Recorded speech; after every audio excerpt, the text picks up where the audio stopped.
Hi, hello, isang magandang umaga, tanghali, hapon, gabi sa inyo pong lahat. Anong oras man ninyo napapanood ang video ito, tayo po muli ay tutunghay ng ating pagbasa para naman sa araw po ng Martes, March 19, 2024. At hahangin po natin sa Ebanghelyo ni San Mateo, Kabanata 1, mga talatang 16, tatalo ng 18 hanggang 21 hanggang 24.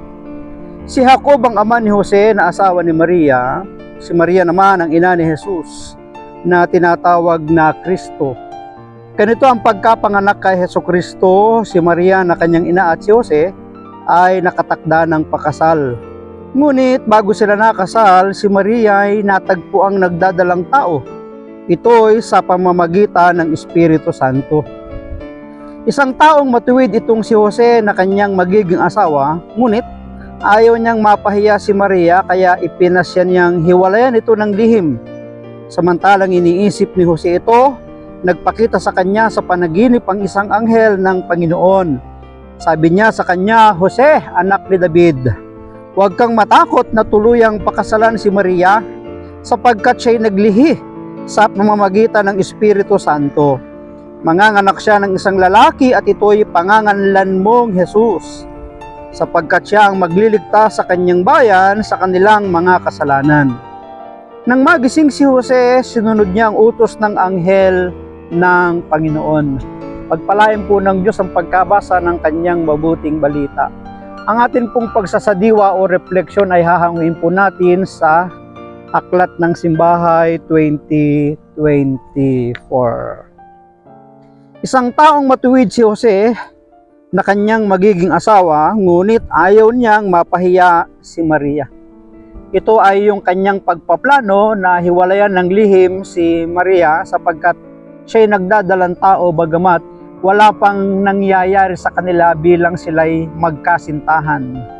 Kaya sa kanyang mga plano sa kanyang isipan, hindi ito nalilingid sa Diyos. Lahat ay batid, kaya nga ang Diyos ay namagitan at nakipag-communicate sa kanya.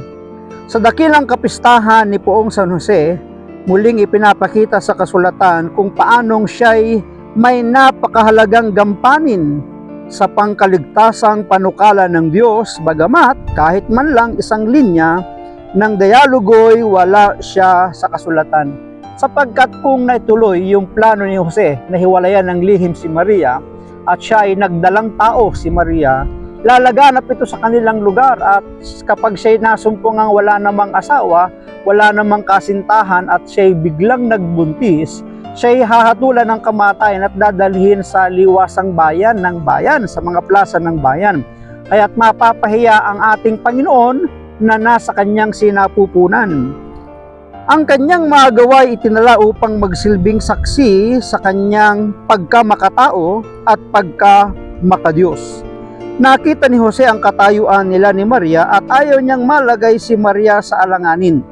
Samantalang iniisip ni Jose ito, maraming mabubuting bagay ang naidudulot ng pag-iisip at maraming hindi mabubuting bagay ang naidudulot ng padalos-dalos na pagpapasya at hindi man lang pinag-iisipan ang gagawin o ang ginawa.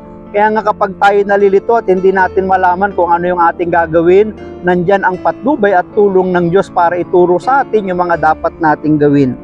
Nang magising si Jose, sinunod niya ang utos ng anghel ng Panginoon, tumalima si Jose, kaya kahit hindi man niya talos na buo ang kahihinatnan ng kanyang pagtalima, siya ay naging masunurin pa rin. Maraming salamat at pagpalain po tayo palagi ng ating Panginoon. Ang akin lamang palaging sambit, I love you with the love of the Lord. Bye-bye and bye-bye.